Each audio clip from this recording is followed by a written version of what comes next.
Hello, everybody, and welcome to episode 38 of the Titanforge podcast. My name is Dratnos, joined by... Tettles and Trawl, as always. They're doing some weird stuff. And we have a special guest here today, also, Versify, over here. Hi. Hello. So why don't you tell us a little bit about who you are? So I am a rogue who plays in the guild Temerity on Hyjal. I do a lot of keys and stream a lot of them. I'm currently like 3850 IO or something, and did a lot of keys last week on the big push week, and have been doing stuff as an Outlaw rogue for like 3 seasons. Not bad, yeah. Outlaw Rogue, a very, very good spec to push keys with this whole expansion. Well, I guess not season 1, but... Not season 1, but season 2 and on, yeah. Yeah. What were you up to season 1? Were you just playing Subtlety and Assassination? No, I was playing DK. Oh, okay. That's right. I forgot you used to be a red boy. Yeah. I played Frost in season 1 because that spec was broken in Old Year. And then I played Unholy season 2, but... Full disclosure, that spec was not very good in Battle of Dazar'alor. Or Frost and Unholy were both really bad in Battle of Dazar'alor. So then I just swapped Rogue for Jaina and ended up playing Rogue for Mythic Plus after. Okay, so Dratnos decided that he was going to take a step away from Rogue, and Versify decided that he was going to take Dratnos' place as the premier Rogue of NA. Oh. When was I ever the premier Rogue of NA? I don't know, man. Whatever you were doing those late night streams with waffle sauce and Snap. Okay. Yeah, season 1. Good times. Those were the good old days. Yeah. Okay, so this week we're going to talk about Awakened. We're going to talk about tips for the affix and kind of like the moves that we've just discovered for the different dungeons, the different mini-bosses. We'll talk about Awakened's interactions with the different affixes. And we'll cover which mini-bosses we fight with end bosses and when. So that's a lot of different content there. That's kind of the main topic. And Versify here is our Mythic Plus correspondent, Mythic Plus expert. Hey, that's me, I guess. Yeah. Although I think any one of the 3 of you are also Mythic Plus experts. So I don't know. I'm a raider now. I'm a raiding main now. I'm just washed up, bro. Everything's been downhill, honestly, for a while. Boomkin is in a downward spiral this season, I will say. It's not that bad, man. Don't say that. It's certainly it's no Awakened for like. Boomkin was It's actually not bad. It's just not Fire Mage. Yeah. That's all. Yeah, that's about how I feel about it too. It's not bad. Trell and I are Fire Mage abusers, and then yeah, you don't need to be the Fire Mage to abuse the Fire Mage. Right, but you do need to not be a Boomkin, right? You can't really abuse a Fire Mage if you're a Boomkin, can you? I'm convinced that double ranged is actually good. People just don't want to play it. I think it's good with a Vengeance Demon. Good.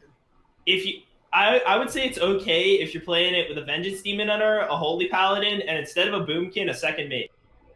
Yeah, double Mage. Oh, god damn it. Yeah, that's probably true. Unironically, that's probably better than having a Boomkin. I think... Unless you need to soothe trees, you would probably just want another Mage. Is that actually? I mean, that may be true. Yeah, Fire Mage is really silly. I think it is, because your mages just alternate combustions and then line them up for a boss and just delete the boss. Yeah, and they line it up for the hard pulls as well, and the hard pulls are not hard anymore. They're just disappeared.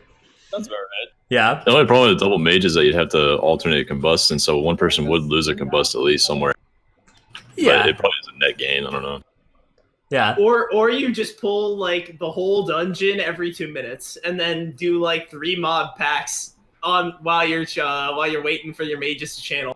Yeah, you did the good old 1.5 minute pull with 2 mobs because combust is down on both mages.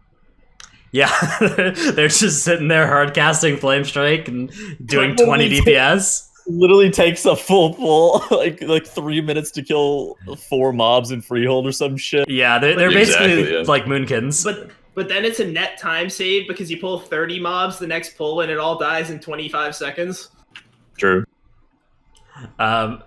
Very good conf there. Yeah, we'll talk a little bit more about the way that comp interacts with Awakened actually a little bit later. But for now, let's motor along with the show. And that involves thanking our supporters over at patreon.com/Titanforge.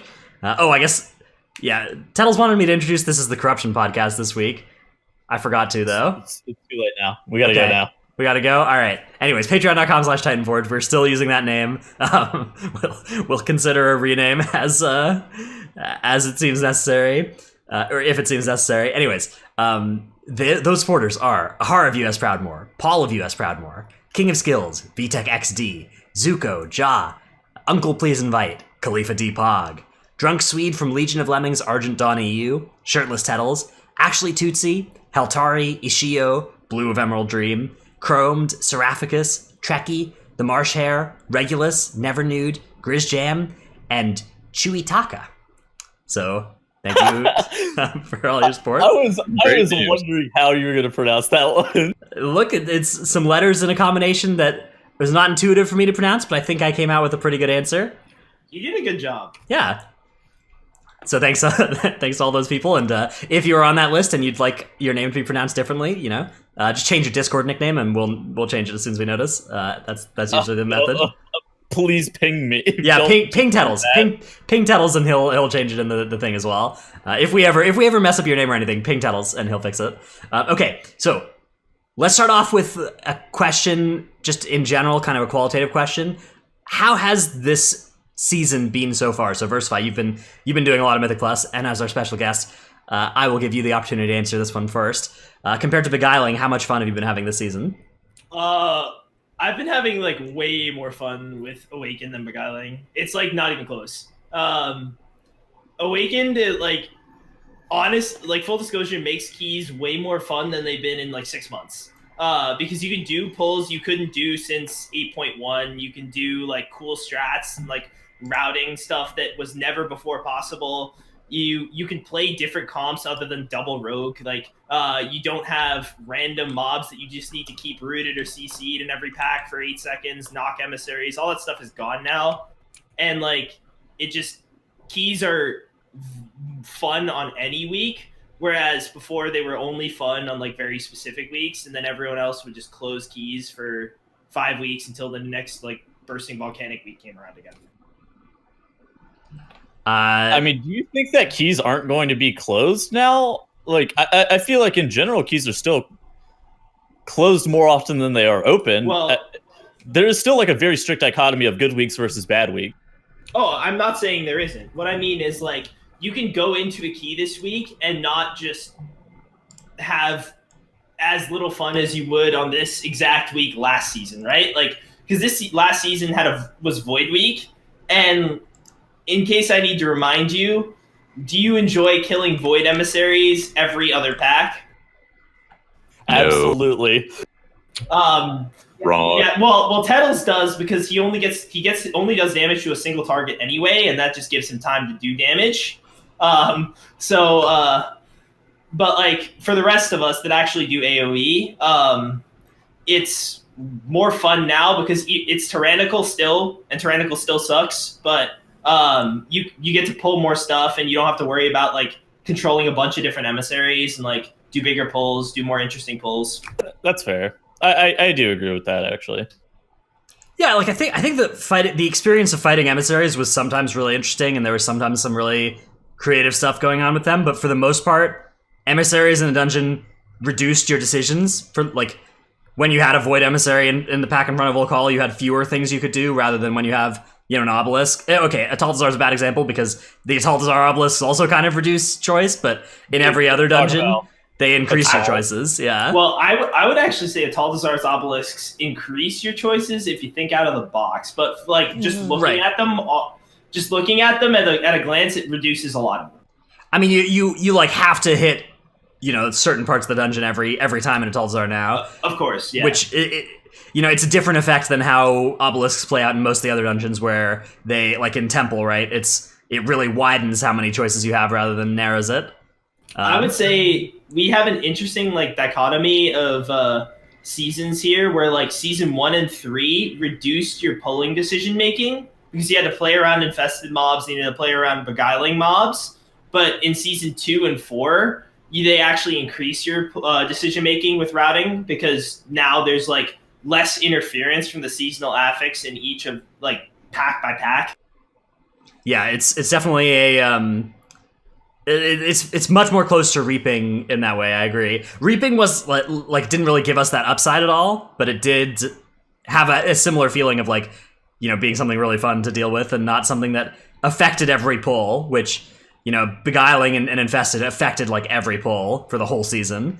I mean, sorry I cut you off, but let's be real here. People really like big numbers, and Reaping was really fun because you get to do really big numbers. Like you had Prot Warriors doing like 100k DPS in Season 2. You had Outlaw Rogues like in the most broken state in Mythic Plus like any class has been ever, and where you just run 3 of them and they do like EP damage in AoE that like in bot gear, and it like Reaping was really fun because you just do stupid damage. That's true. Yeah, that's true. It did feel like you got weaker going from Season 2 to Season 3, and then going into Season 4, we feel like we got a lot stronger again, and that's a good thing for the community. We have also seen some metagame shifts since the new season has come out. There's been perhaps some of that's due to the seasonal affix, perhaps some of it's just due to itemization and class balance changes and stuff and corruption. Trell, what are some of the more interesting meta shifts that we've seen so far? All right. Well, Fire Mage is stronger than ever. That's for sure. I think Vengeance is stronger than ever as well. That's the other big thing in my mind. Yeah, I agree with that. Rogue, for some reason, is really good this season. I can't imagine why. It hasn't been good all expansion until now. Just kidding, Rogue's always good. I would say Rogue's a little worse. It's definitely worse, yeah. Like, the top groups are all going to still contain one Rogue, but the, like, double Rogue as a comp is kind of dead compared to before, That's right? true. Yeah, I think Demon Hunter and Fire Mage have more value than a second Rogue for sure. Like Season 2... I think lots of other specs as well. Triple Rogue was like one of the best comps in Season 2. Double Rogue was one of the best comps in Season 3. And now like Single Rogue is clearly the best comp, and many more Rogues is not... like it's not like you can't do keys. Like, it's better than some comps, but it's not necessary anymore, not helpful anymore, really. I don't know. Are you guys happy that double and triple Rogue is like out of the meta? Personally, I was not a fan because that meant I got to play significantly less, but I don't know. Yeah, I'm happy about it. Feeling pretty good. I think that mandatory specs at all are bad. Like, I think that Rogue should still be... like, I think that playing Rogue should be fine and good, but I'm glad that it's less mandatory now. I'm glad that you're kind of allowed to not play one anymore. I still wish that they were less mandatory than they are right now. I think having one Rogue is better. I think it's better than like the entire expansion's been like. Yeah. In terms of class meta balance wise, because like for the first time, in my opinion, the Outlaw Rogue, which was like the guy you're supposed to bring for control, isn't like just topping the meter of every key. So it's not like this class has like crazy damage and crazy control. It's got like good damage and it does what it needs to do, but you bring it more for the control, and now you have Fire Mages doing 120k overall in like every key. Yeah, Fire Mage, I think we can agree is like a little off. Maybe he's a little bit of a nerf. One thing that we've also seen is healer balance has improved. We have Holy Paladins and Mistweavers in the top alongside Resto Druids. Holy Paladin, to me, looking like the best one, right? I don't know. Yeah, they all I look think good. so. Yeah. Pro Warrior Holy Paladin is definitely a faster comp on any given situation than Resto Druid Pro Warrior. They have to be able to heal the damage to be able to do that kind of speed. Like, that's the only problem hindering Holy Paladin, is they have to be able to heal the massive damage sometimes. Like, healing Shadow Azul was a very large challenge and is quite easier on Resto Druid, I would say. Unless you have a Vengeance Demon Hunter, which they just heal themselves. But stuff like that is the only limiting factor. Something else we've seen change is the relative difficulty of the different dungeons. I think the main one that we've kind of pointed out is Ataldazar down and Templus Athralis up in terms of like how easy they are. But we actually have some statistical data from this. So this is from mplus.subcreation.net, which is a really cool site that you can look at to see a bunch of different statistics. Here is that site, and it comes with a tier list of dungeon ease that is made statistically, not like the, you know, I make tier lists like this, but they're just my opinion and stuff. This is, statistically based. All right, here. So at the top, it's Freehold and Underrot in the top spots. Then Temple, Motherlode, and Waycrest, which are 3 dungeons that were fairly hard before, right? I don't know, not fairly hard, but these are 3 dungeons that have gotten easier, I'd say, this season with Awakened. Yeah, I'd say so. Then Junkyard and Tol de Gore. Also dungeons where, well, Junkyard is kind of OP right now because of the shock bots, right? I think Junkyard will probably be the first 27 or 28 that's time this season. Yeah, I would agree. Then Shrine and Atoll. So Atoll has tumbled down to C on this list from where I assume it would have been an A or an S last season. And then Workshop, King's Rest, and Siege. I wonder if there actually is data from last season. Those rankings are for how many dungeons of that like what the average level of that dungeon that is timed is, and the average level of that dungeon is depleted, I believe. And just you can see they end up giving it a score. I assume it probably goes off RaiderIO score, and then it's just what is the average for that? What is the high point?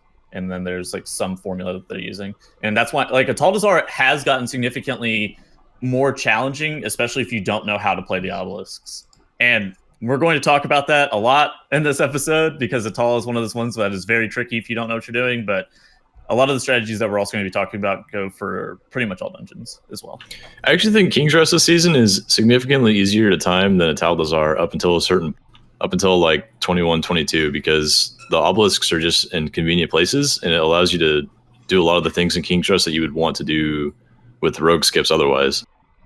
And so Atal is the complete opposite, where you have to walk around and go to every honor guard in existence to get to the obelisks, which is really bad.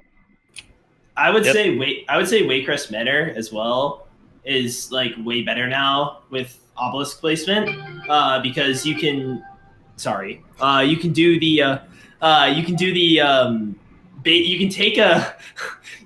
a obelisk if you don't get top left, and you can create your own top left now, which is super cool. Is that still time? That's not time efficient though, is it? It's better. It's better if you're top right. It's definitely time efficient. Bottom right, maybe not, but top right for sure.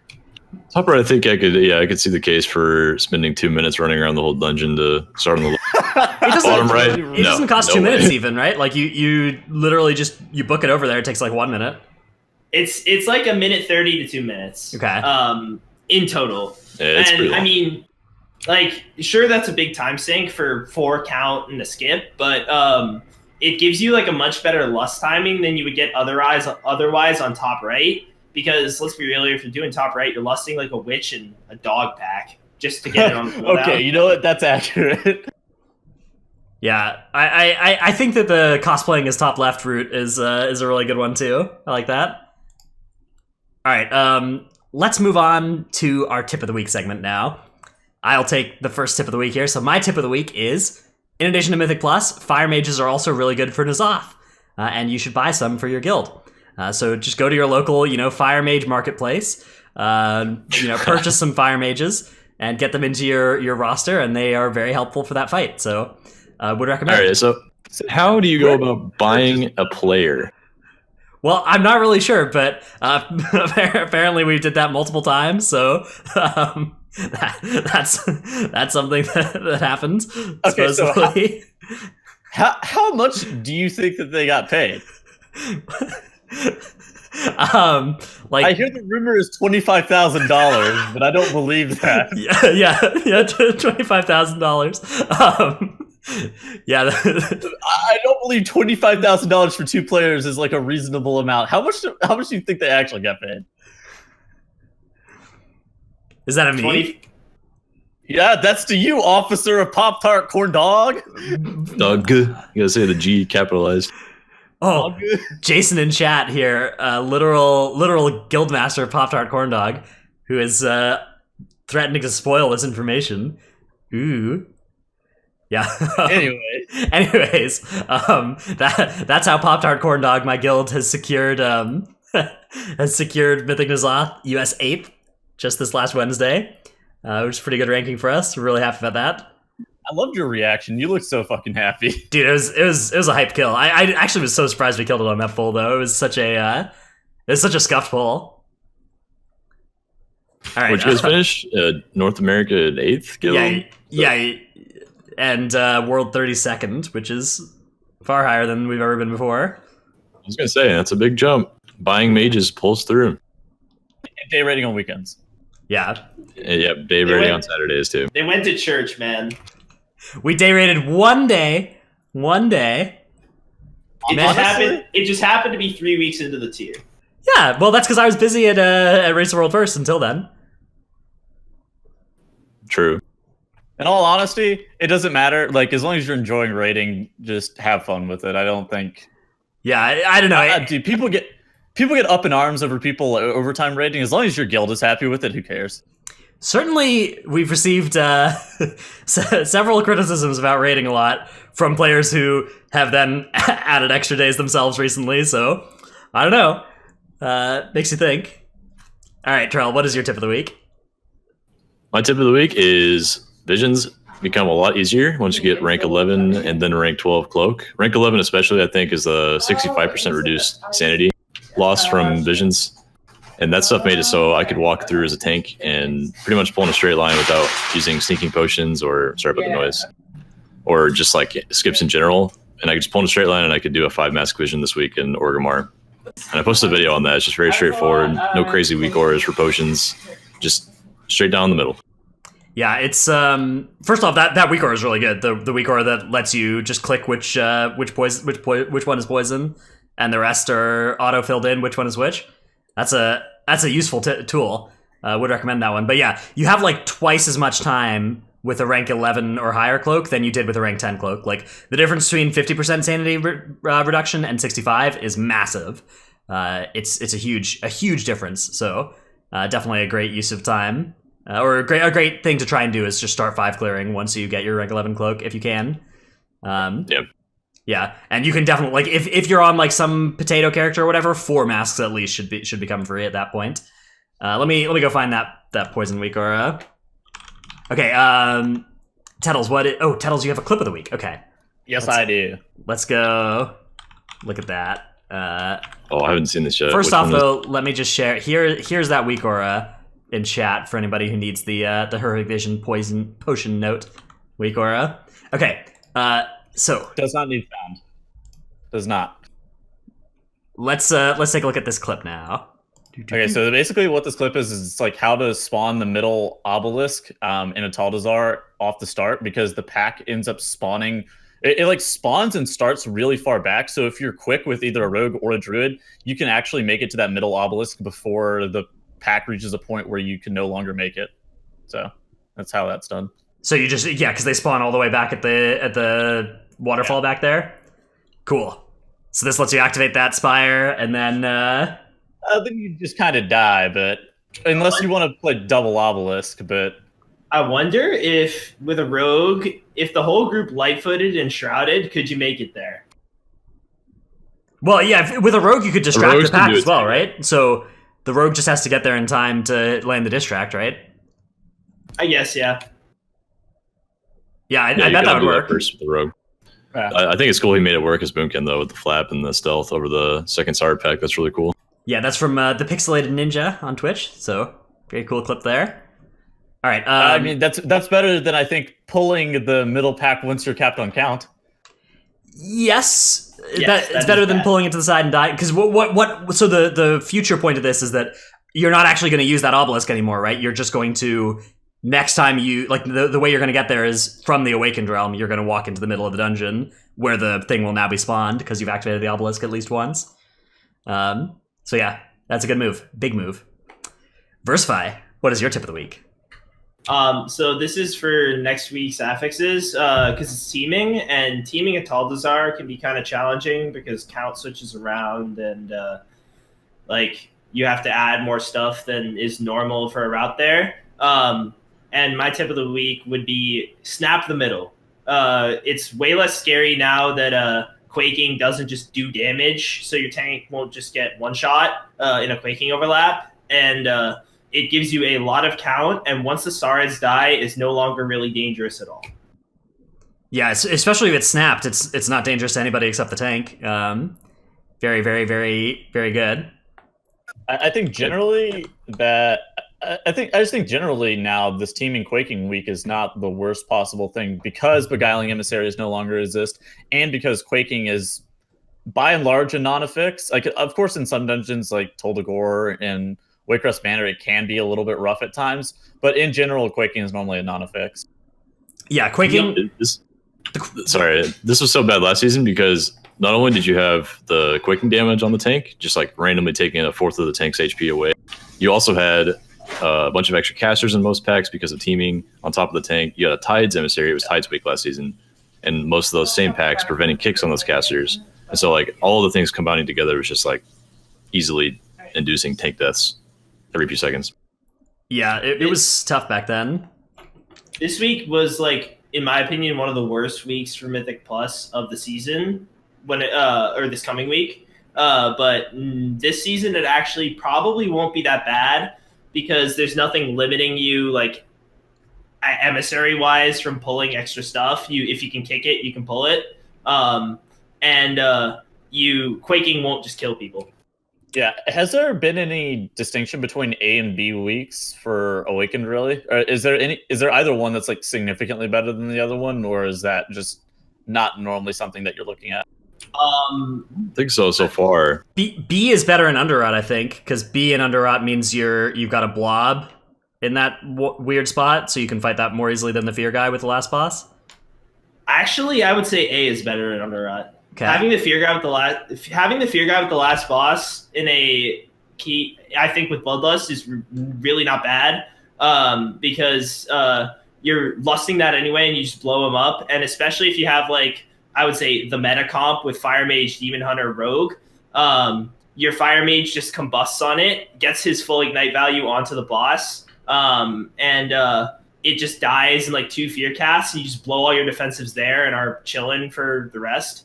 And, like, I guess the blob is really weird because you have to do really big moves and it gets, like, really tight on space.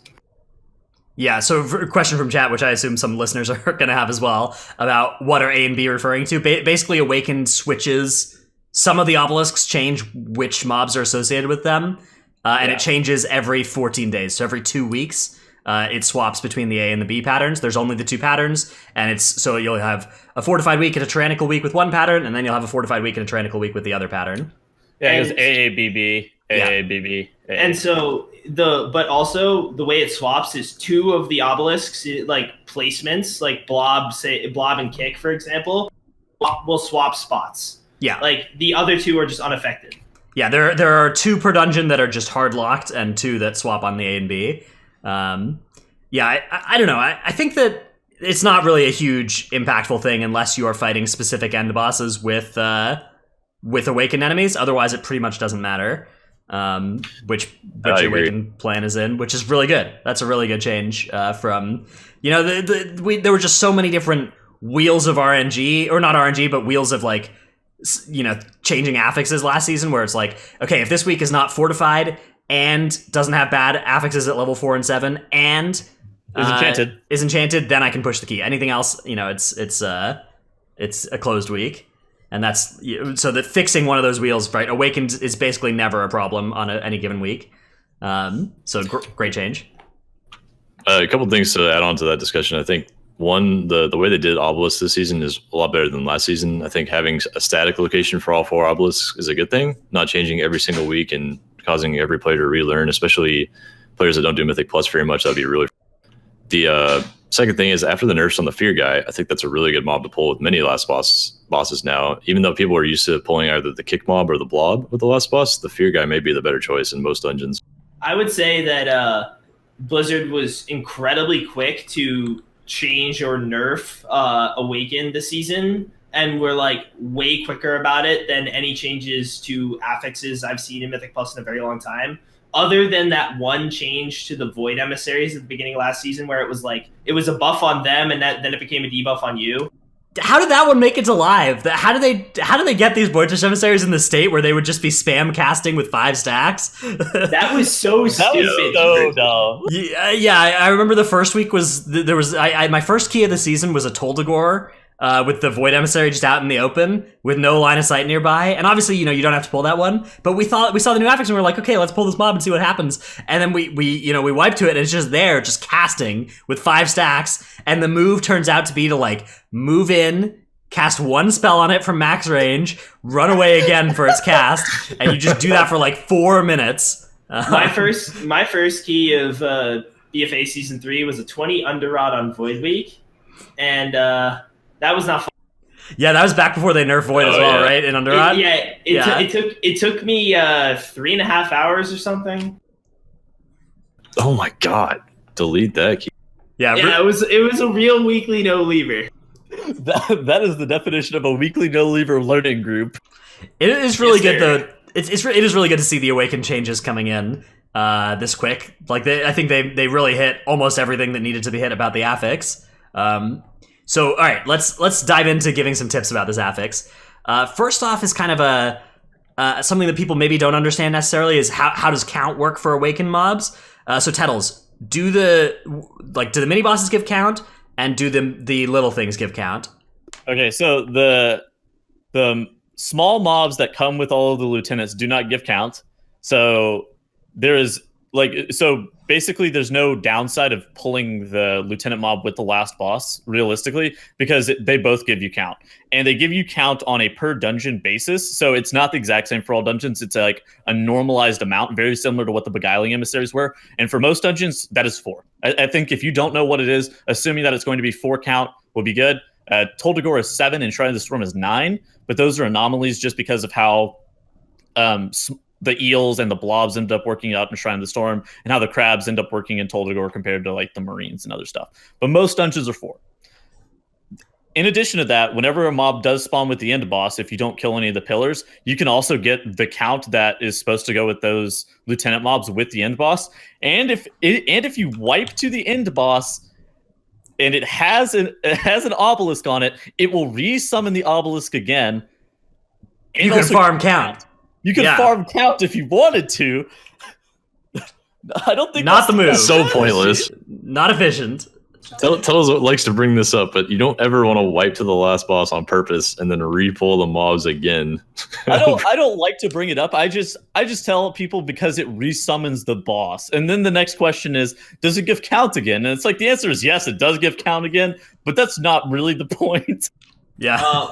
One small thing about count, for Underrot specifically, you need to be at 100% count, regardless of whether you're doing an emissary with the last boss.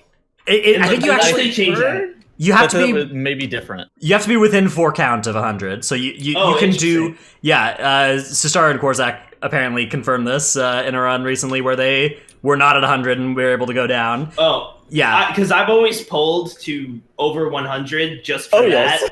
And maybe we're just late on it. Wait, what? Like, someone was able to go down? Yeah, Sistar. I asked this question in your Discord, and Sistar and Korzak were both like, "We just did this today, and you don't have to be at 100 anymore." Okay. Okay, that's kind of wild. Really recent. Okay. Yeah, apparently you have to be at 98, so you have to be 4 count away from finishing the dungeon now for it to open. Okay, that makes sense. So, but this is a different, I've heard different things. So I don't know, man. It's not very. I don't think any of us have seen it in person, right? That's just like rumor mill shit. I assume Charles the same, and I've just been pulling to over 100 anyway because that's how I assumed it would work.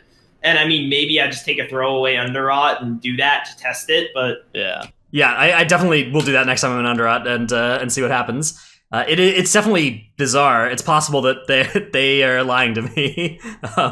It is also possible that they're lying to us. Yeah, that's definitely true. Okay, let's move on to talking about Awakened with affixes. So with other affixes. Now, one thing that maybe is one of the least popular things about Awakened is that most affixes do still interact with it. Especially with the little mobs, almost every Awakened enemy does have, like, those effects on it. So, Raging. Let's start with Raging. That is something that affects Raging affects the little things. It does not affect the big one, right? It does not affect the big mobs. Correct. It does not affect Yeah. the big mob strategically. It also doesn't affect the growths. But Cool. that's it. Cool. How would that even work? Would it just like hit you harder? They would just tick harder, I guess. But Okay, yeah. Yeah, that took for a little bit. The raging on the bleed guys though is very concerning. Like as soon as you get a bleed while one's in raging, all your full stack of bleeds become a raging bleed, Yes. and then you'll be taking double damage. And yeah, they snapshot the raging and you just die.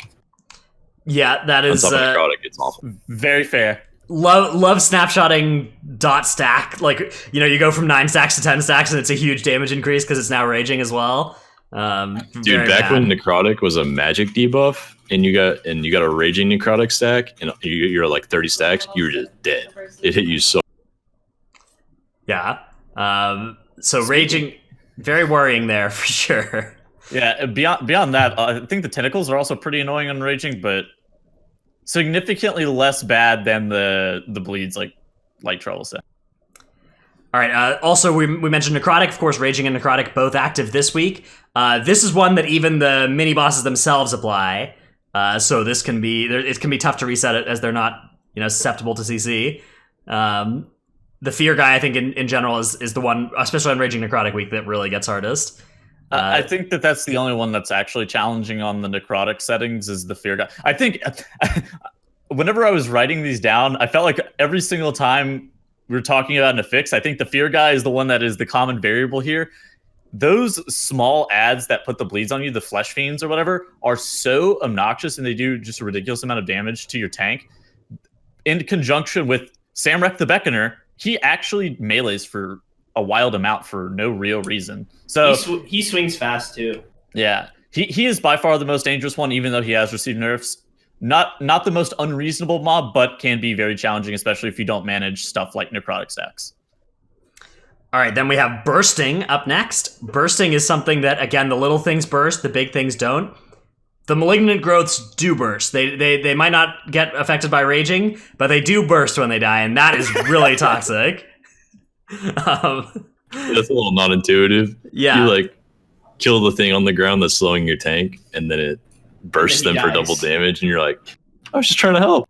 Yeah, because that's the bad bursting one, honestly. That is the only one that's like, oh my goodness. The fear guy is also not a great, like that one is one where, you might have 4 stacks and fear's going out and your tank also getting slapped around.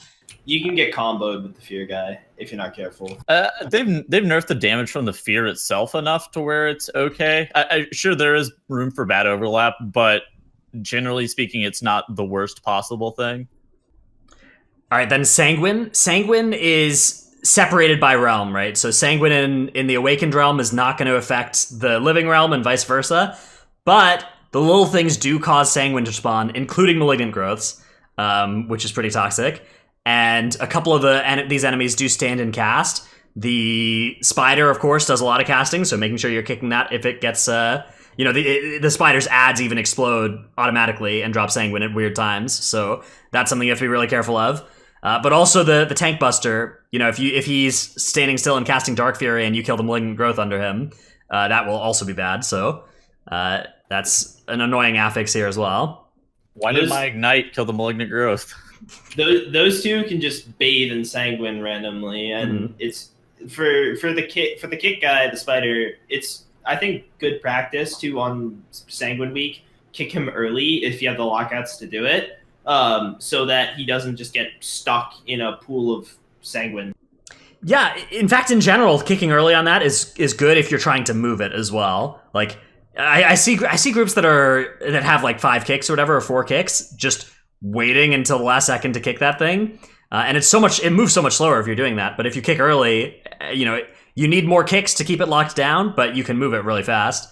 It doesn't like move at all unless everyone's out of line of sight, unless you double lock it out, because it's 2 different schools. And it will just stand there and cast until you double lock it out or everyone.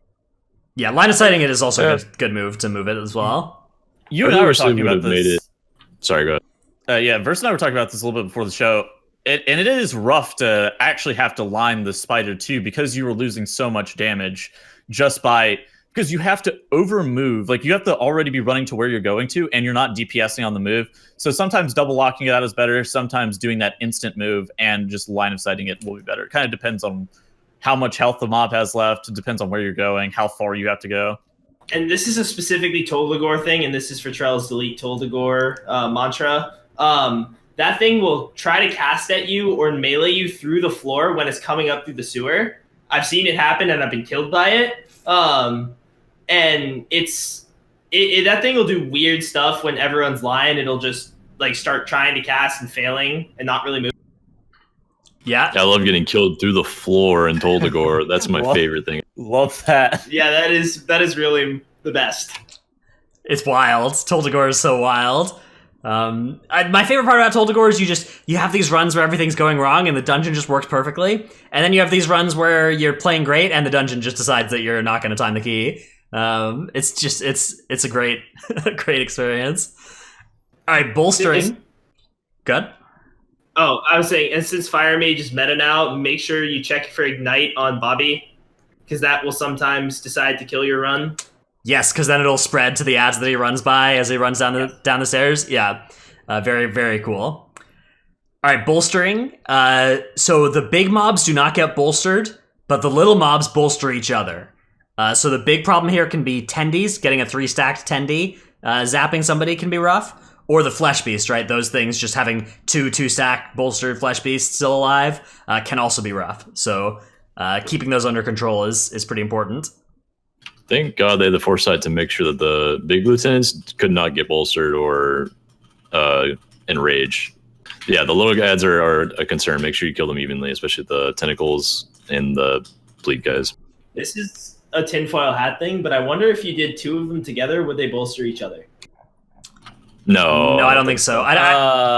They're coded like bosses, right? I bet they absolutely. They don't not receive the lieutenant mobs. Bosses don't bolster when they die. Wait. Like, Are you talking about the lieutenant mobs or like small like mobs? Fear plus kick, for example. I don't believe that they would. Flesh beasts would definitely bolster tentacles, but yeah. Samrek would not bolster Blood of the Corruptor. Yeah. I'm not 100% sure, of course, but that would be my guess. That seems like that passed the eye test. Like it would be reasonable. All right, final affix that actually does have an interaction here is Tyrannical and Fortified. The small ads do scale with Fortified. That's something that previously they've removed scaling with like Beguiling and Reaping with all of those sorts of affixes. The little ads do actually scale with Fortified, though. The big ads don't scale with either. They just scale with dungeon level, but their armies do scale with Fortified. So it's a little bit interesting. Because it makes them it makes doing awakened enemies in the awakened realm harder on Fortified, and by contrast, they're also easier on it's easier to fight them with the end boss because the end boss is Fortified and not Tyrannical too. So awakened with bosses is like kind of double benefit on Fortified week compared to Tyrannical. Okay, so speaking of that, let's move into the topic of actually doing lieutenants with end bosses. So we can start off in Ataldazar.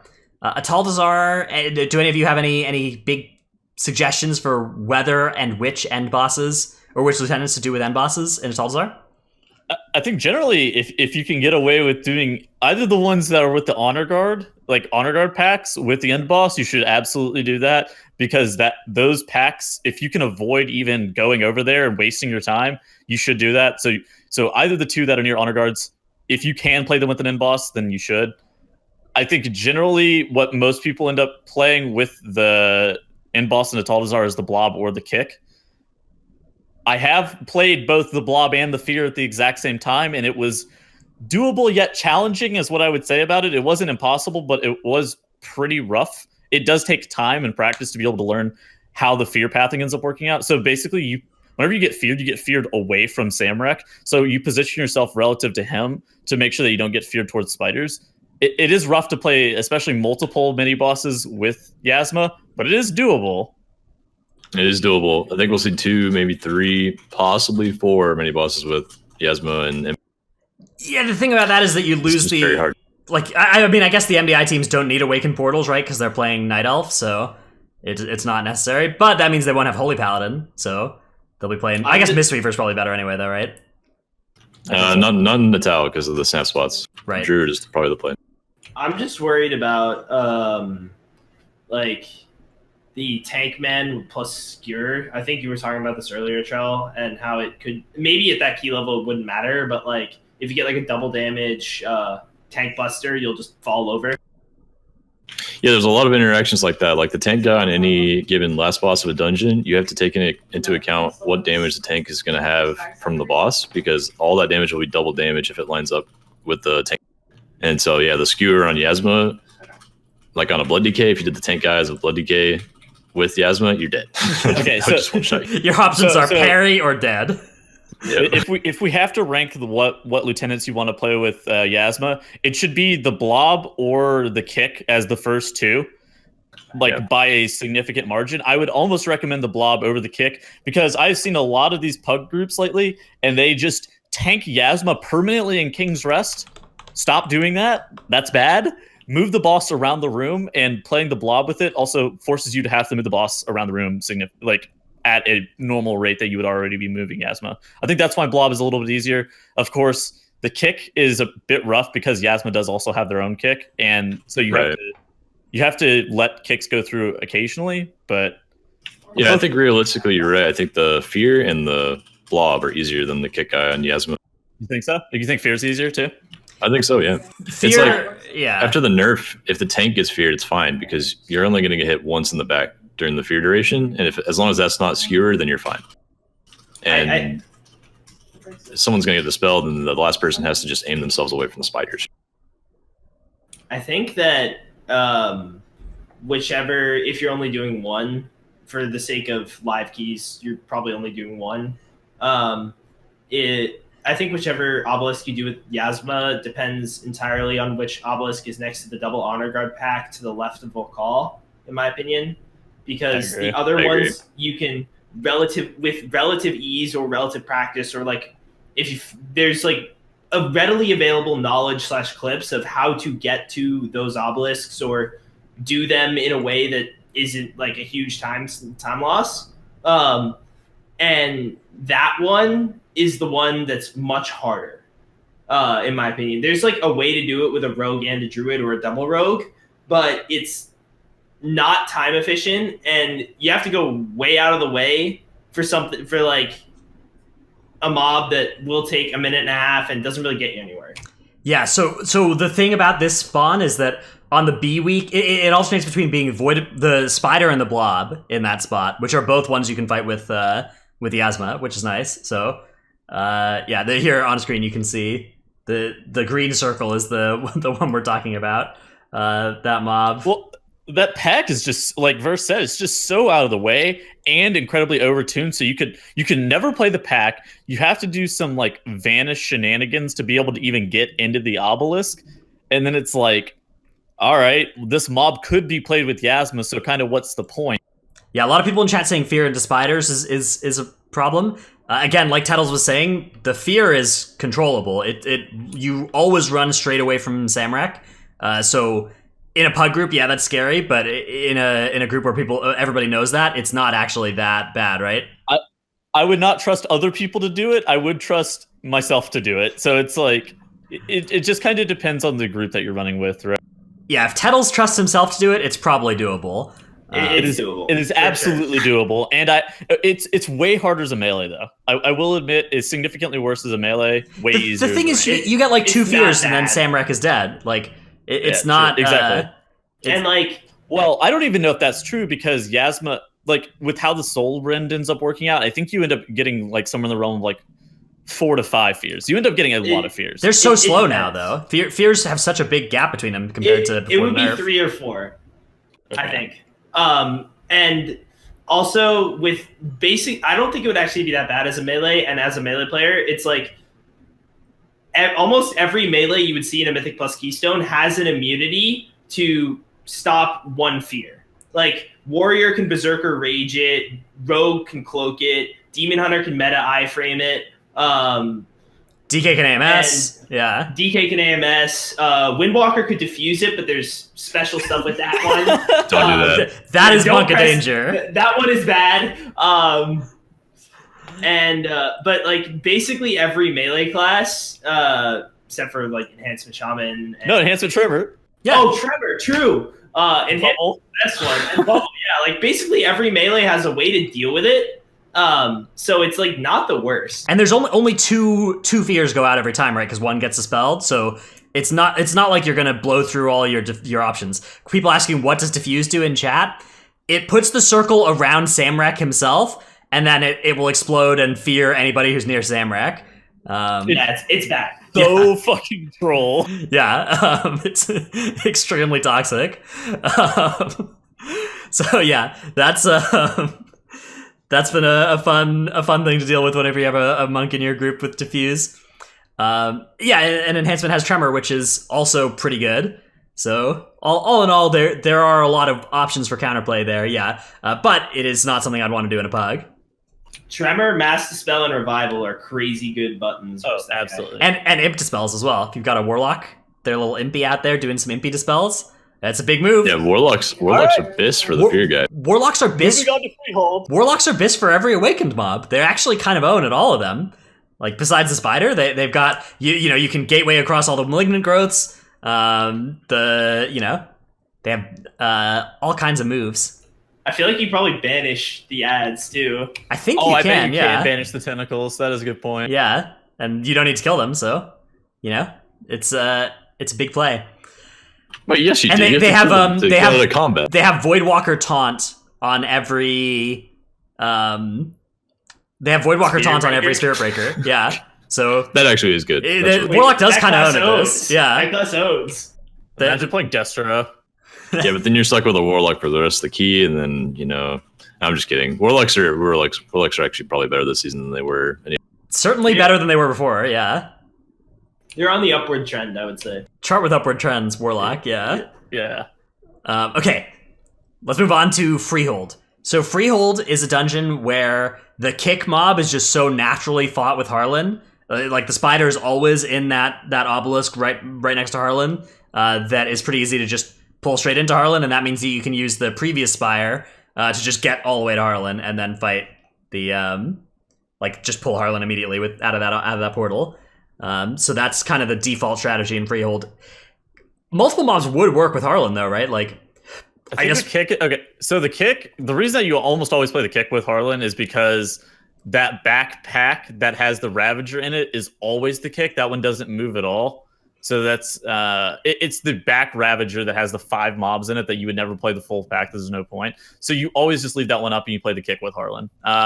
Like you were saying, Dretnus, what do you think about multiple lieutenants? well, I think that ones other than the kick would also be fine. Not the blob. The blob doesn't really work there because you're in a pretty confined space. But like you could probably fight Fear or maybe even Tank Buster with Harlan, right? Because like maybe not Tank Buster in a high key, but like the Harlan above 60% doesn't really do much, right? I would honestly, say, well, I think anything's better than the blob. Sorry. Yeah. I think the tank or the fear would be the better choice than the blob because of the space limitation on Harlan, and obviously the kick guy for reasons we just. So I don't know, like fear plus kick or tank plus kick would be the. I mean, the most fear likely. guy is also not in a great spot half the time. Most of the time, it's like near that middle like pillar area where you end up having to do the RP right before Eudora Council, and it's like, all right, you could probably just not do that and end up playing. If you can play double with the last boss, that would probably be advantageous. For most groups, I would advise against it. It is doable though. I would say less the tank guy than the fear guy because Dark Fury exists and you fight him in a pretty confined space. Yeah, so that's true. It's doable, but it's like kind of sketchy. And like if Dark Fury comes out during like a cannon barrage, it gets really sketchy. But the fear guy though, I think would be fine. All right, another thing in Freehold that is useful is there's an awakened skip at the start of the dungeon after you kill Harlan Suite that a lot of top groups are using these days. It does kind of require a rogue, so got to make sure you have one of those. But if you do, the basic idea is that the rest of the group that's not the rogue just hops right back in to the awakened realm after killing Harlan, and your rogue skips ahead and activates the next obelisk in the RP area. And by doing that, you skip the Enforcer really easily, right? Like this used to be a Vanish skip on the Enforcer or a Shroud through it. But this is now the way where you just get to get right to this obelisk, and then you can drop this exit portal wherever you want. Which This is Sky Captain Crag, not Harlan Sweet. sorry, Sky Captain Crag. Good call. We were just talking about Harlan, but yeah, right after Sky Captain Crag, you can just have your rogue sneak ahead and activate this obelisk, and the rest of your group meet them in the Awakened Realm. So big move that you can do there. And that is Freehold. That's the Freehold dungeon. So let's move on to King's Rest. In King's Rest, one problem with fighting awakened enemies with end bosses is that almost all of the obelisks are in useful places where you don't really want to leave them unactivated. I'd say the one that is least useful is the first obelisk of the dungeon because you can just pull the 4 awakened constructs. But outside of that, all 3 of the other obelisks are good ones to make portals out of, right? And the first one is either Kick or Tank Buster. Right. So sometimes you could maybe play the Kick with Dazar. I don't know, man. That seems sketchy. I'm not a huge fan of that. Are any of you guys like really on board with Lieutenant with Dazar? So actually, I say Dazar is best done without one because I think all 4 of those pillars are in really good spots for groups because I think that first one is underestimated a lot as a good cooldown pack because it allows your rogue to use Cloak and Blood Elf if he's got it and Vanish on the first set of like minions of Zool, and then he'll have it back up for the next set. So and like it allows you to get combustion back, like it allows you to get timings because you're gonna blow all your cooldowns on those constructs anyway. So I think that pillar is actually pretty useful. And the last 2 pillars you would do, like you could put one right on the bridge and then one in the 3rd boss room, and it like naturally allows you to skip a lot of the bridge, which is really nice. Yeah, I think that also it's just like a scary boss to fight stuff with often as well, right? Like that too. I think the only counterpoint to that is that pulling something with the last boss, even though it makes the last boss a little bit faster, it should reduce the time of the key more than having to pull the mini boss by itself earlier in the key. Not taking into account cooldown, like what chat's saying and what I think from my experience is that pulling one of the 2 obelisks on the bridge is probably the play, and then leaving one for the last boss. You don't have to backtrack for 1, and 2 you can cleave it down with the last boss. That's also perfectly reasonable. It is reasonable, but that boss is challenging by itself a lot of the times too. I don't know. It's one of those things where like having a fire mage in your group really changes how long that blob lives, right? I mean, do you want to combust? Do you want to combust when the blob spawns? You combust on yes. Yeah. Okay, look, even if you did the blob solo, you're going to combust the blob, and this way you ignite the boss. No. I mean, you're going to lose your combustion on Tazala. That depends on key level. That was my point. It depends on key level. Yeah. There's no way 2 minutes to go.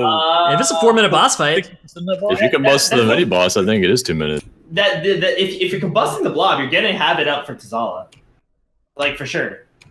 I guess if you don't, I don't know. Which is actually a huge gain because then you get several important cooldowns at the right places. Exactly. So yeah, I think with the last boss is the play personally, but I can see your.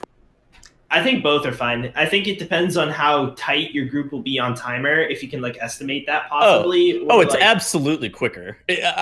My point is not that it's time inefficient. I just think that it's overly dangerous. Well, yeah, I guess. Oh yeah, and then you could bust Shadow of Zool right before, anyways. Like that, I don't know. Just have 2 fire mages and just alternate. Get all the combust. Yeah, fuck. Yeah, for sure. That's the move. That's the takeaway from this. All right, Junkyard. Junkyard is a place where the portals are also pretty useful, although the 2 before the end boss, you don't need both of them, right? You just need one of the 2 before the end boss, so you can fight the other, which can be the kick mob, into the end boss, and that works pretty nice in Junkyard, right? There's not really anything going on that prevents you from killing the spider with the last boss. So that's the move. I think Spider 100% is always done with Junkyard last boss. I don't think most of the other mobs are kind of. I haven't really tested that one too much. I think the blob would be okay in practice. Yeah. But it would have some dangerous overlaps with having to move through all the crap in the arena that comes with. I think it can be sketchy because of how much just ground effect shit there is, like, and how confined you are in that arena. But if you can make it work, then that's pretty time efficient because you only really need 2 obelisks in Junkyard. Yeah, I would so say. good. Oh, so I would say that Junkyard, you don't actually need to do any of them with the last spot, but if you, because the timer on that key is really not tight at all. But if you wanted to, the kick would be the. Yeah, I think that kick with last boss is free, and if you are thinking about adding a second lieutenant, that's fine, but don't add anything except for the kick mob as the first one with that last boss, right? Yeah. Yeah. Yes. All right, workshop. The blob is kind of the main option for something to fight with the last boss. That one is the one that the blob is right before the garden, the machinist garden, and that's not a useful obelisk at all. So the answer is just, you can fight that with the last boss if you want to. Otherwise, you have to just detour and kill it without getting any benefit, right? Yeah, I think 3 of them are okay with the last boss of workshop. The fear guy, kick guy, or the blob. They all just have different challenges, and honestly, I don't know what I'd rather do solo. I think you just want to pick one that's the most convenient to skip. I think that the blob is probably best because it benefits like your natural movement pattern on a boss anyway, because you're going to be kiting him around in a circle with his laser beam, and you're going to be dodging the balls and stuff. So I think the blob is actually not bad, but like Charles said, you could do 3 of them probably. I played kick and blob together, not with the boss, but kick and blob together, and that was really weird. That's kind of wild. It was kind of insane, but I don't even know how I feel about it. So we did it after Machinist Garden because then the gate opens up. Then you can, because then the door opens up. I don't know how I feel about it. It was not. Wait, did that mean you did the gauntlet the old-fashioned way? Like you actually snuck through the gauntlet? Oh yes. No! I've forgotten how to do that. I've forgotten how that gauntlet works. I'm not. Yeah. See, that's my argument as well. Gauntlet, I was like, "There's no fucking way this is better." I was like, "What the fuck is this?" That strat has been presented to me a couple times, and I always like think through it, and I think there's no way that going through the gauntlet manually is faster than just doing the mini boss. Like, I don't know. Like the counter argument is that the reason you do that is so you don't have to do one with the last, but having to do the gauntlet instead is awful. I think you just want to do the last boss. I'm right there with you, and I told them that whenever it happened, I was like, "This is trolling. This is so bad." I think the same thing for Temple too. Like, there's that obelisk near Galvast, but like, you would never want to do that instead of like, and then do the lightning maze because that's like damage you're taking and you're slowed and it just eats up a bunch. Yeah, I agree with that. Okay, Shrine of the Storm. Shrine of the Storm. You can fight the blob with the last boss here. So a lot of people are scared of doing this with this last boss because of the way that the phase works immediately at the start of the fight. Here's how awakened bosses work on this boss. They will appear in both realms. So your healer, your tank, your DPS players can all hit the awakened boss. And it can hit anybody in those realms as well. So everybody's going to be affected by it. That can be spooky. But it can work out. So we have some footage here of the blob with the shrine boss that we'll play. This might have been the fear guy. Oh, it might be the fear guy? Okay. It's just showing that like the boss is visible in both realms, and you can kind of set it up for your DPS players to be hitting it with their ad. Oh, so wait, like, if this were this is the fear guy. Nice. I don't like this because your healer can't take the fear, right? Well, they can also dispel themselves. Yeah, it's not good. No, because if they dispel themselves, then they remove the buff. Oh, yeah, true. exactly. So this was for science last night. We tried this. That's bad. The fear hitting the healer does kill them with 9 stacks. Although the first one did not kill Fu, he had 6. So if it died at a reasonable time, it would be fine. But in practice, it probably wouldn't die. Okay, so that is bad. The blob with the last boss is good because then your tank just brings the blob on top of the sunken denizen, and your healer just beats them both down at the same time. This is tragic though. That's banned. Yeah, this is hard. Because they have to dispel themselves. It's like, what? You have to You have to be careful even doing the blob on the last boss, because if the healer ever takes 1 tick of the puddle he puts down, they die. They have the debuff that reduces their health by 90%, and any tick of any puddle will kill them. This is a cool strategy, though. Yeah, I think that fighting an end boss or a awakened boss on this one is good because it makes this phase more efficient, and it's not going to cost you total boss phases, probably, right? That actually worked out fine. You guys killed it. It was fine. Oh, I guess Fu died along the way, though. Yeah, I think he died. So basically, I think playing a mini boss with Shrine of the Storm last boss is good if it doesn't cost you a phase. If it ends up costing you a phase where you have to run back the Volzith intermission, there's no way that it's time. Right. That's a hard one. I would also say that Shrine is weird in the fact that it's like sort of like King's Rest, that all the obelisk positionings are like in places that a rogue would normally shroud. Like, and so each one of them has added value to the group in that you can, for a live keys perspective, where you're just trying to time the key and it's not like MDI style, you can use them to skip something you would use with Shroud. And it allows you to use Shroud for quality of life more than like a mandatory skip. And it so a lot of people really haven't done like an obelisk with the last boss of Shrine, I would say, because those obelisks are all like, oh, this makes sense, I'm going to take this here. Right. Right. You and I were talking about this recently, Verse. Dratnos and Trail, how do you guys feel about playing those Abyss Dwellers? You know, the small tentacles that end up spawning?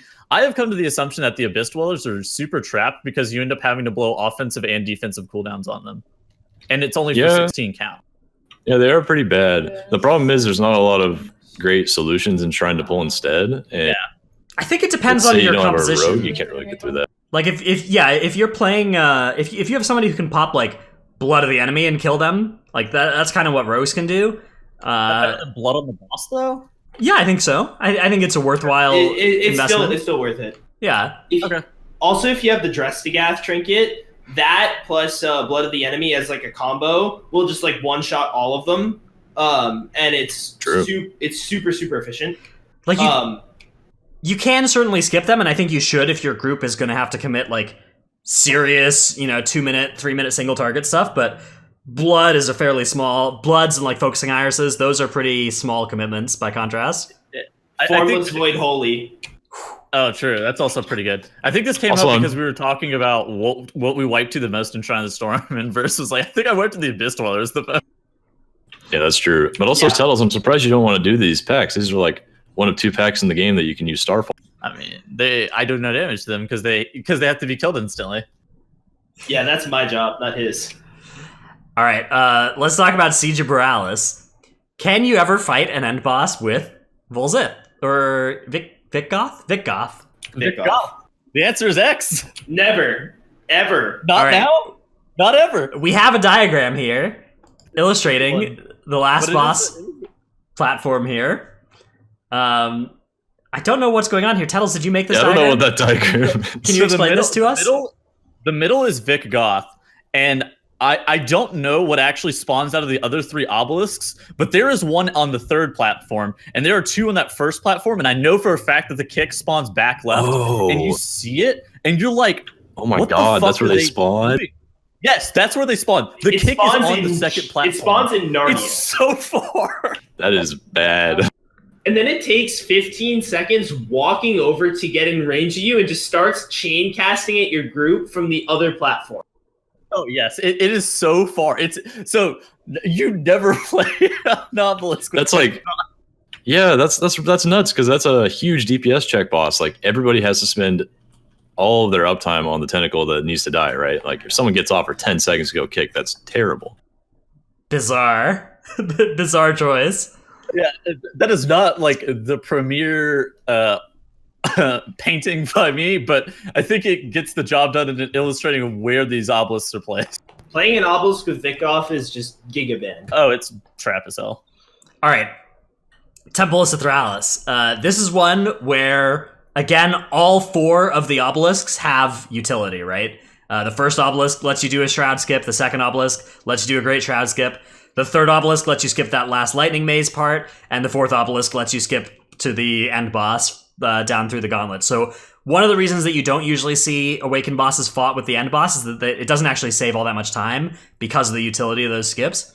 But if you're playing a group that has shrouds and stuff, you may be able to fight one of these with the end boss, and that may be a time save, right? Yeah, and the only one that would probably be a time save is just the kick one. And the reason for that is because of where the kick is located. It's in the orb gauntlet room, but it's so far up in the orb gauntlet room that you have to end up killing off all of those conscripts as opposed to doing some like shadow meld / death and then mass res like strategy that we've seen in previous patches. And then you like fight the lieutenant, whereas opposed to you would actually end up using like a shroud. You would shroud down to the boss room and then fight the kick with the last boss. I think that's the only one that's reasonable to do with Avatar of Sethraliss, but there are other options, I'm sure. The blob is good. The blob is good, but the blob's placement is also good.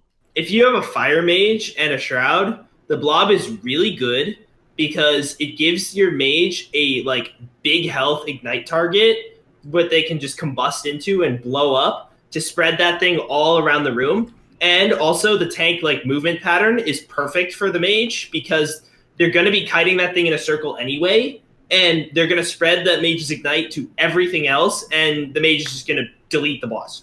Yeah, that's one of the problems with that last boss normally is that the mage doesn't really have an ignite sponge to combust into. Like the Heart Guardian is kind of the closest. Yeah, but the Heart Guardian often dies before it can spread combust to everything, right? Yeah, and like it depending on mage damage. If everybody's hitting it, yeah. Yeah. Depending on mage damage, like the Heart Guardian can just fall over. Yeah. Okay. Sure. On to the Mother Lode.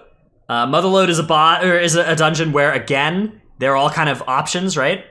Or they're all useful things to pull along the way. Useful skips. But the spider is pretty safe with Razdunk, right? I don't think anything else is like real, like super reasonable with Razdunk. The fear is mega banned because imagine getting feared into the Boomba, and then the blob. Of course, you really just can't move that much on Razdunk like that. Yeah, blob is really sketchy. Is there a world that you play Tank Buster with Razdunk? I mean, the Dark Fury doesn't seem that great, but like maybe, Possibly. I mean, I think it might be possible if you're playing a Vengeance Demon Hunter. I think that might be a tank that can do that. I don't think that Protection Warrior wants to do that while getting hit by Alpha Cannon. I don't think that's the move. Not at all. Okay, but anyways, kick guy, very open. The rest of them, not that much. Yeah. If you have like a hunter or a warlock who can pet taunt the Spirit Breakers as well, then it's probably doable with Razdunk also. Yeah, or immunities like Bob. Bob's pretty good for that too. True. And good practice for the kick guy because he spawns in the top, like the far back right corner of the room when you walk into Mogul Razdunk's room. Is just have your rogue run over there and sit in stealth with tricks up, and then once he spawns, he tricks and gets insta kicks the first one, so that it like walks a little bit. All right. We already talked a little bit about the Underrot and bosses in the Underrot, but the answer here is you can actually kind of fight literally any awakened enemy with the Unbound Abomination, maybe two. It's not a hard boss to do awakened mobs with.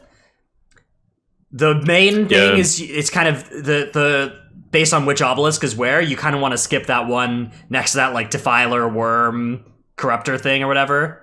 Faceless Corruptor.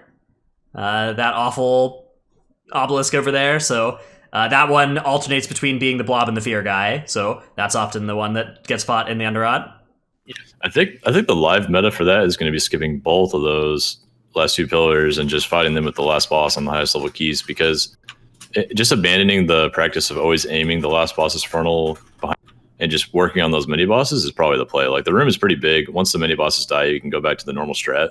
So as long as you dodge the last boss's frontal, I think it's okay. I think I'm with you there. I think that makes the most sense. And then you have to do efficient pulls throughout the whole dungeon, right? Yeah, like you Exactly. Those lieutenant mobs, like those pillars that are after Spore Caller, are just not great. Yeah, you have to pull like worms. Bad spots. And then you maybe aren't pulling like Skelly pulls, and Skellies are good count. We like Skellies. Okay. Toldagor. Stop that. Toldagor. We do not do awakened bosses with Overseer Korgus, but Trell, we have a clip of you doing it here. You can in fact do this kind of, but it also spell queues the boss to do doubles a lot, so you probably don't want to do it in. This is You we're end up standing playing in this. him in the other corner. Yeah. Okay. So So most people play Korgus in that top left corner. You can play him in the back right corner, and it is the exact same position. However, with how Korgus ends up running around, it was very similar to how the Thought Harvesters ended up working out, where they don't start their spell queuing until like they reach all the way to the target. So sometimes sometimes that's why Korgus gets like queued incorrectly, is because he spends so much time running up to the target that he'll mess up his spell queuing, causing him to cast a bunch of doubles. And so pulling him into this back corner here gives you potential to just chain proc explosive burst over and over again for no real reason. Yeah, that spell queuing has been awful this whole expansion, and we really wanted that to be fixed, but Yeah, it's difficult. Season 4, it's still here. This is 2 bosses with Korgus in the 17. The Spider What is wrong and the with Fear you? guy. That's sketchy. That's really Yeah, sketchy. Fu goes down, but I bet Yeah, he this- does. This was a practice attempt. yeah, It's actually okay. it actually works out. Yeah, you guys are doing all right here, but this looks very sketchy. It looks very, very dangerous. Yeah, Okay, but- Fu goes down again. Yeah. But yeah, no. So most of the time, if you're going to play anything with Korgus, it probably should be the Spider. But even still, the Spider can be a little bit rough because you probably run out of kicks at some point. And if one kick does end up going off, you can get comboed down fairly easily, just as a result of the fight. All right, The let's. spiders Okay. like only doable if you have 4 melee kicks, I think. I think that's If about we- right.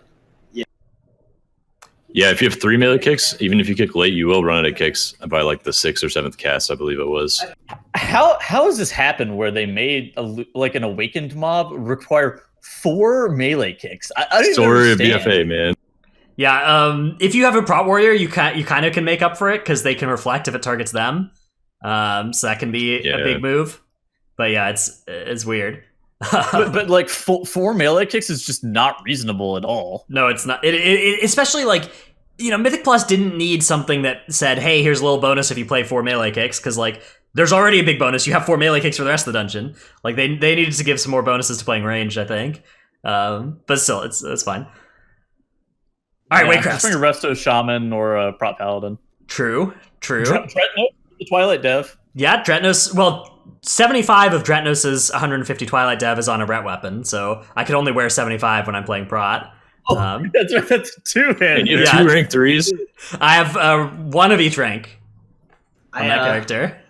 Dreadnoughts is stacked. Dretnos is Dretnos huge. is But so unfortunately, fucking annoying. the best item on that character cannot be used in Prot spec. It is a 475 socketed Twilight Dev tier 3 Katiku. Tettles and I did Yasma with the kick guy with Felinator, and in the entire time with the boss, I was called to kick Voidweaver Malthier twice. Yeah, it is So actually great. Prot Oh yeah, Prot Prop Paladin. is really good for that. Prot Paladin's also good for just like fighting Fear Guy with Last Boss too, right? Like or if not Fear Guy, but Tank Buster too. Like you just have Bop and Bubble for hard overlaps to Spirit Breaker with stuff. So it kind of owns it, that job. One of my favorite things actually about Awakened is that there are a couple specs that kind of own it Awakened. That, you know, are weird. So that's cool. All right, finally, Waycrest Manor. So Waycrest, one of the most common enemies to fight with Goraktol is this spider, because the spider is in that weird cellar obelisk that is kind of awkward to get to and requires you to pull some stuff that doesn't normally get pulled. So that one often gets fought with Goraktol. Although, you can also fight other enemies with it as well, if you'd prefer. Side note, they did change Waycrest Manor doors to stay open for like 30 seconds, so you could open up the door and then go down into the obelisk realm and then be able to actually make it. Originally, the doors were only staying open for like 10 seconds and I'm closing. so shocked they changed that. I'm surprised that they actually figured that out and made it possible. Oh man, Discord. Hello, Trell. Trell's dead. Oh, okay. Doesn't hear me. Discord is dead, Crab. Hold on, I'll move our Crab. servers. So give me 1 second. All right, Dettles is gonna fix it. Oh, okay. Fixed. Megapog. Anyways, Test. perfect. Welcome. Okay. Here we have some footage of the Blood of the Corruptor and Voidweaver Malthier with Goraktal in an 18 key. This is, both of the mobs we think are pretty fightable with Goraktal. You see they're kind of running out of space here, but it's Okay. going to be fine. Do you see what Fireshard just posted in chat? He posted a picture of the siege pillars. Okay, hang on. Let me open this up real quick. Okay. Here is that picture. Whoop. Okay, so the one that's on the left, that's the kick one that I was talking about. And then there are the two ones that are on the platform that I have no idea what they are. And then there's one that on the farthest ship, one. Yeah, there's one that's on the ship. And it's just like, what the hell do you do about that? Why are the obelisks here? Dude, Yeah. that's so far. bad. Why, Insane. Blizzard? Like, obviously, you're only going to use the first platform for the first part of the fight. Just put the obelisks there. The first time I heard about this, Feldator goes, where do you think that the obelisks are in the last boss of Siege of Borealis? I was like, well, I assumed that they were on the first platform, but since you're asking me, I assume that is incorrect. Yeah. It was. At the very least, they should make it so that it doesn't activate until you get to that platform. Like, that would make sense, right? That would be too reasonable. Then you could actually do like 3 awakened bosses with that boss, maybe, right? Or 2. Like, Yeah. you could. Yeah. You would do like 3 or 4 of them with Vikoth because you bloodlust first platform and drag the 2 of them onto the gripping and just blow it up. And then you just slowly use them as like cooldown recovery while you're waiting to go in on the gripping. That would be so cool. Be so cool, man. That makes so much sense. Yeah, if you had 2 fire mages, Oh, fire mages. Double fire mage, holy pally. Just Oh. you're waiting for 2 minutes anyway for wings and that's double overkill. combustion. Yeah. That's overkill. Okay. Let's close out here by talking really quickly about specific specs that do things against Awakened. We've talked about a couple of them, but I think one that Trell was talking about, or Trell's been talking about a little bit in the past couple weeks, has just been Vengeance Demon Hunter. And Vengeance Demon Hunter has this unique ability to just tank things and live.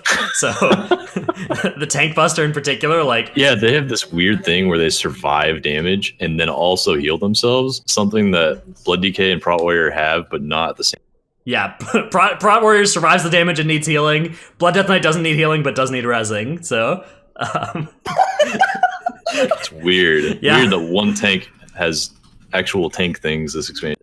Yeah, so if you have a Vengeance Demon Hunter, you can take that Tank Buster with last bosses a lot more common. Like, most of what we were talking about above has been talking about what you can fight with, like, standard Prot Warrior, maybe even Fire Mage comps, but change that if you have a Vengeance Demon Hunter, right? That makes Tank Busters more playable. In addition to that, if you have a Beast Mastery Hunter or a Destruction Warlock or an Affliction Warlock, they can also help you face tank the Tank Buster with the last boss because their pets can just taunt every cast of Spirit Breaker, and that's really valuable. So that also makes it so you can do that with end boss pretty effectively. But again, those are specs that aren't super in the meta, so unlikely to be seen in like super high keys. I think Corruption... and Palibop too. Yeah, Palibop. But Palibop and isn't available trees. for every single Spirit Breaker. Yes, you can trees one of them. You can Earth LE for 1 or maybe 2 of them. But Pet can actually take every single Spirit Breaker, which changes the Tank Buster from like high difficulty to very low difficulty on end bosses. Yeah. Yeah. Vengeance Demon Hunter is very weird this patch because I think they benefited more from Corruption than like any other tank because they had all the like defensive tools like in their build from 8.2. But the problem was that build did like 0 damage at all, so it just could never hold threat. But now Corruption is just an artificial damage injection that scales off maximum health. So it's like way more beneficial to them than to like any other tank. Yeah. It's true. The problem is it's kind of RNG, but as long as it procs semi-regularly, Vengeance is actually almost competitive with Prot Warrior on damage. They're just missing Spell Reflect. That's it. Echoing Void with Vengeance before Echoing Void got like cut in half was ridiculous. Yes. Oh, absolutely. Yeah, they would just jump around and zap things for huge amounts of damage.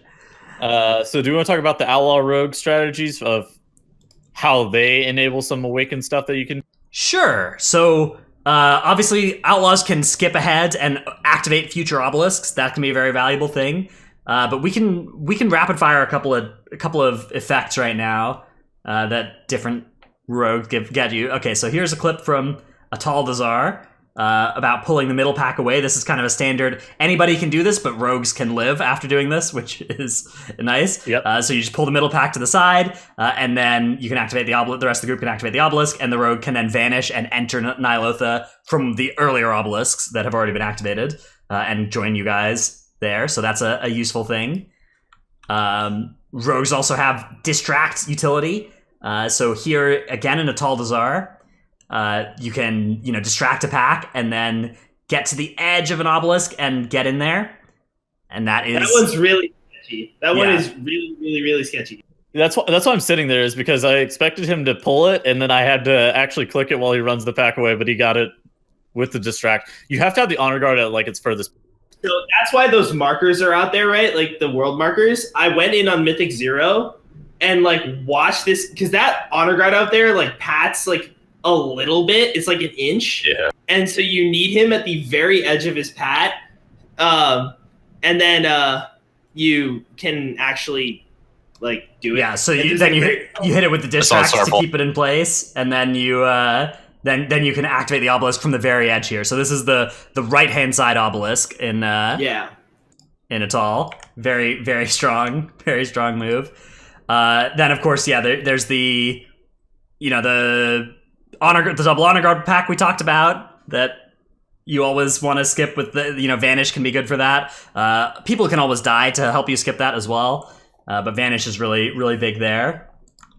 And yeah, those are kind of the classic rogue things, are just skipping ahead, activating obelisks that are early, right? Yeah, for sure. Also, combining mobs together, someone gets the middle pack while the rest of the group goes in that obelisk that was on the clip there, so that you can do both mini bosses at the same time is an option with rogues. Do you feel like playing too many bosses at once is ever, not with an end boss, but just in general, playing too many bosses together is ever a real? Yeah, it's fine. It's hard to say. With the ads combined in certain affixes, no. Bolstering ads, I think it's really bad because the tentacles and the bleed guys, or just the tentacles period with the Spirit Breaker guy coming in would be really bad. But if you do it in the right order, I think it could be good. Could be a good time save. Yeah, I think that it's rare for there to be a combination of good bosses to fight together with obelisks near each other that are activatable in an efficient way. But sometimes I think it can line up and be worthwhile. I think that's probably intentional too, because I think that makes people makes you want to you're incentivized to just use all of them one by one as skips more than just we're gonna fight all these guys. All right, let's final thing to cover here. Let's just talk about some interactions with specific abilities on these enemies. So for instance, the 410D Spell Reflect on the Blob is a move that you may see Prot Warriors trying to pull off. So this is before you go to fight the Blob. Nobody else takes the portal. The tentacles all spawn and target the Prot Warrior with their first cast, and you can get the Reflect on all 4, which is pretty big, right? Right, and that works because you're the only one in the realm at that point. But it can still work if people are in there with you, because the tentacles target the closest player. So if someone goes in there early on accident, or if they're already there, they can just move away and let the Prot Warrior be closest to all 4 tentacles, or 3 out of 4 tentacles is still good. And that way you can bait all the casts on the player that you want. If you have that foresight, you can bait it on one person, then dispel them if need be, and take all 4 debuffs off. You can reflect all 4. You can stop all the tentacles with lots of kinds of things too, with not dispels, stuns, end caps, fear, even stops the tentacles. Pretty much anything stops them. Yeah, the fact that you can dispel the debuff is actually pretty useful to know as well. Definitely strong. We already talked about Diffuse Magic's weird interaction with the Fear guy, but basically be careful of that. That is very spooky. And then, things like Mass Dispel, Revival, Tremor Totem, Warlock, Imp, all very valuable for interactions against removing that Cascading Terror.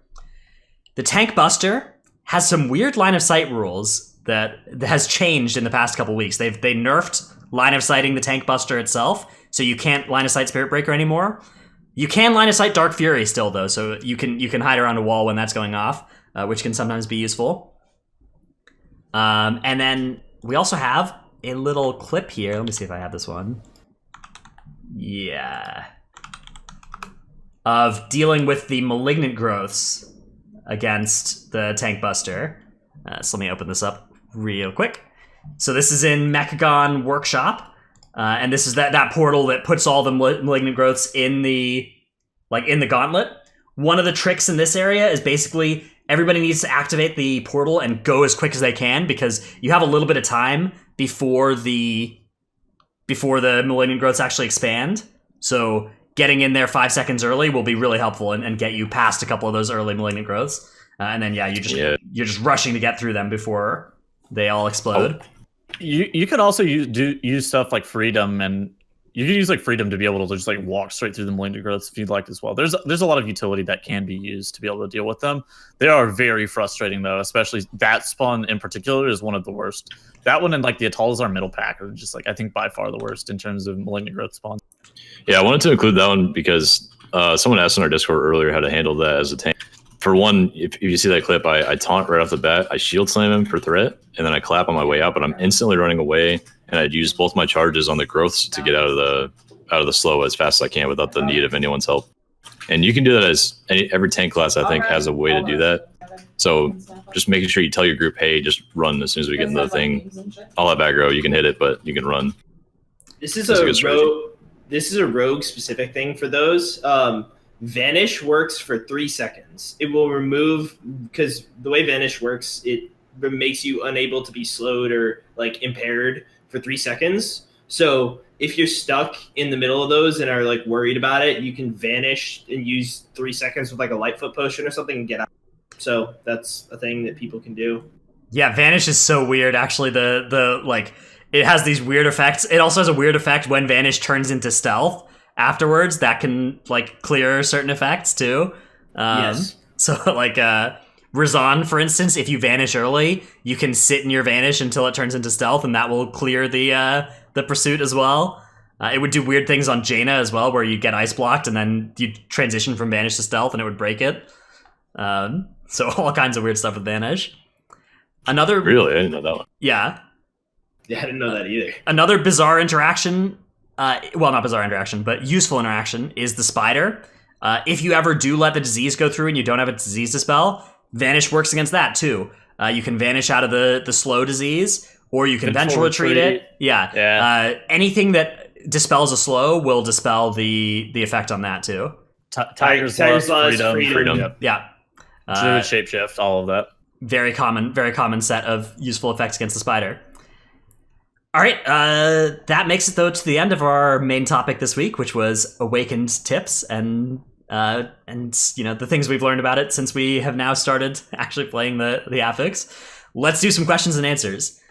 So let's throw this one to Versify. Versify, this one's from Virus the DK. Will Tyrannical ever be a proper push week this season, do you think? No way. No way? Any dissenting? Okay, good. Agreed. I'm just gonna explain my thoughts, I guess. Perfect. But like, Tyrannical is like the scaling difference between Fortified, like in key level to key level difficulty, and Tyrannical key level to key level difficulty in terms of time spent on like whatever you're pulling is massive. Like, for example, I know a bunch of my friends who do keys and stuff, and they refuse to step foot in Workshop this week because the last boss will just take 6 minutes. Like, Council of Tribes is a notorious offender of this. Like, bosses with multiple phases especially will like the added time on Tyrannical versus Fortified is massive. I remember I have a screenshot somewhere. A Vic Goth I did on a 23 siege on Tyrannical last season took me 8 minutes and 3 seconds. Yeah, it's not reasonable. Same. I had that too. That was a great one. Yeah, I think Tyrannical is unlikely to see push week, or to be a push week ever, really.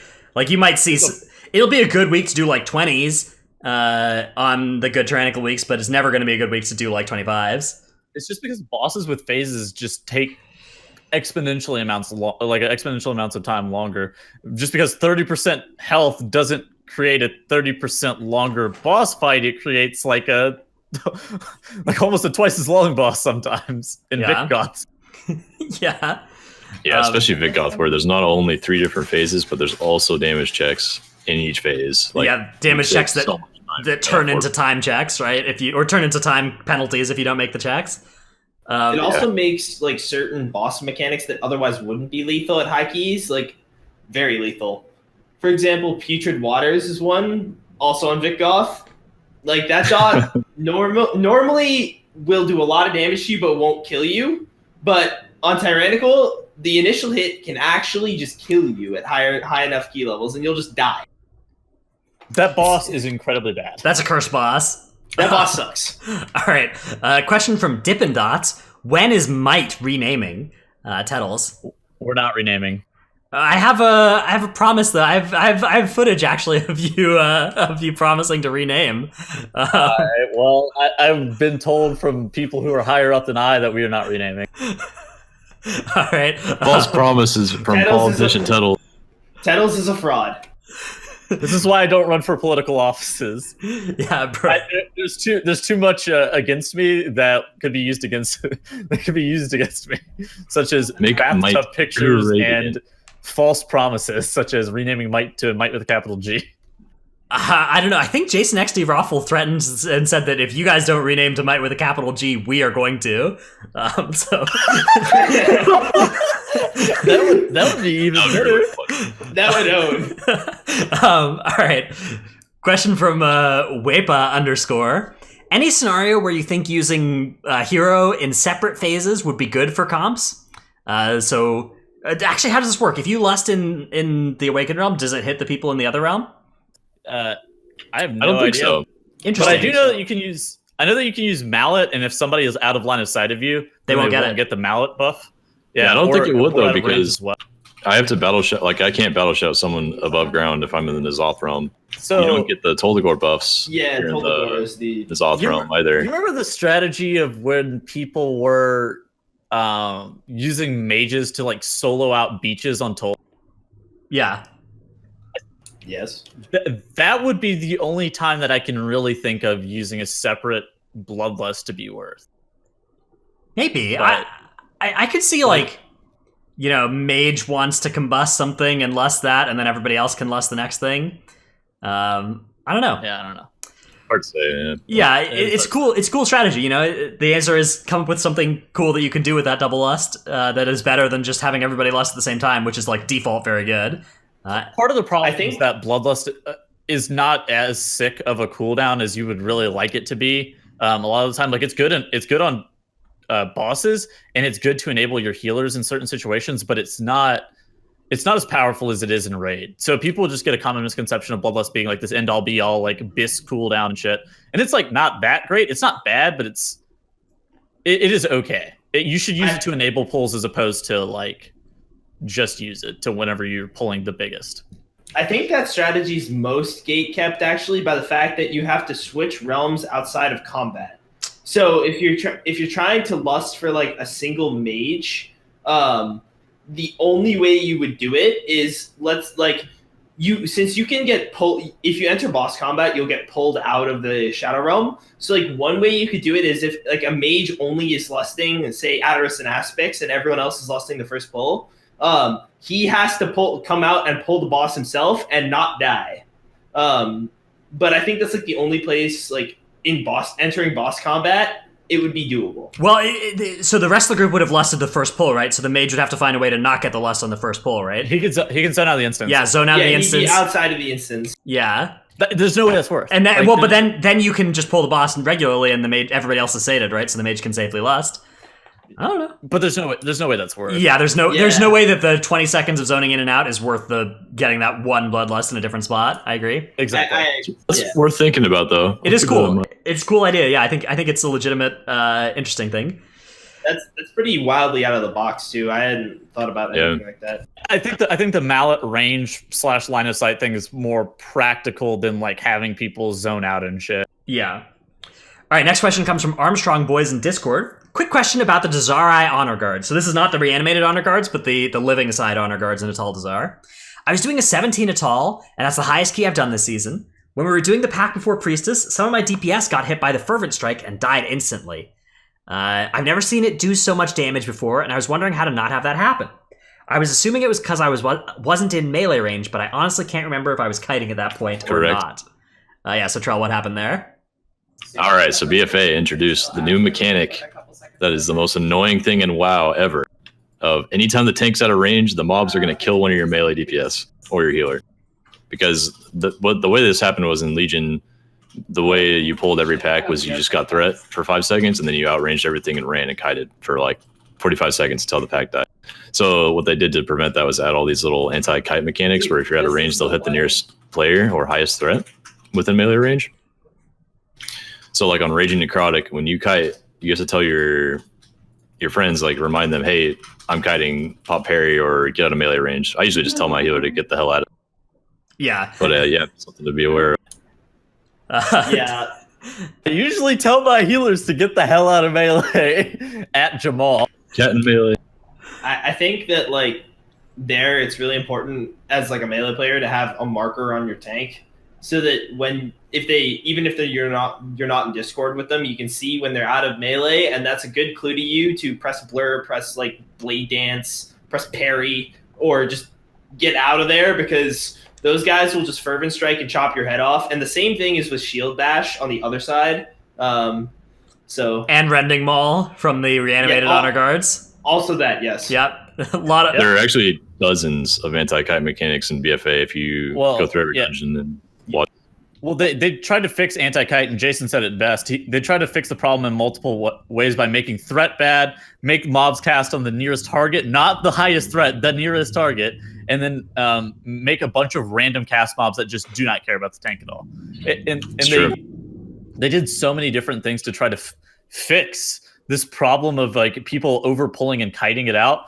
And then in addition to that, they made like every mob cast, and like they made trash packs too challenging, and I think that's something that we can all agree with. Like moving forward into Shadowlands, we would like to see them make some trash packs challenging, and then just kind of pepper in some freebie packs that you just like some massive crab pulls or some like really like easy shit that you just like the initiate pull and Shrine of the Storm is like a good example. I think filler is important, and there's not enough filler in BFA dungeons. I would agree. Yeah. I think that is like one of the most daunting things of trying to get into BFA Mythic Plus, because like every single pack has like X number of casts that you have to kick, X number of casts you can stop, and X number of casts you want to let go off.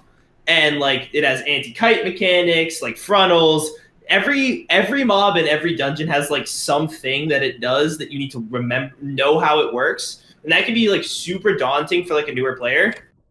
Yeah, there absolutely should be some of that, because it's like dude, the huge kite pulls were fun, but they were like really annoying as well in just a completely different way, and daunting to be able to get into because you saw people over pulling and then having to learn how to kite, and that was daunting in a different way. There needs to be some balance of filler packs and challenging packs to where that you can have like some sort of like a pseudo break, and you're not just a million miles an hour the whole entire time having to kick just 5 kicks per pack and shit. Agree. Yeah. Dude, yeah. I miss the days of like having a really intense 10 seconds at the beginning of a pull for a tank, and then just like taking a Warlock gate out and being like, you know, like it was nice having that downtime and being able to talk to your group for a little bit without having to constantly scramble to live. BFA dungeons are tough. I think it's quite a different story. Like I like difficult pulls with mobs that have interesting interactions, but it's definitely a daunting prospect, and I do think we could use a couple more pulls that are like the where it's like initiates, and you know, on a lot of weeks you just fight initiates with other stuff, and that works nicely. So Trell, how daunting would you say it is? It's pretty daunting. What's happening there? We used that word a lot the last minute. Okay. Yes. I see. The Toldagor crab pull is like the one pull that you can still do that. Like I think.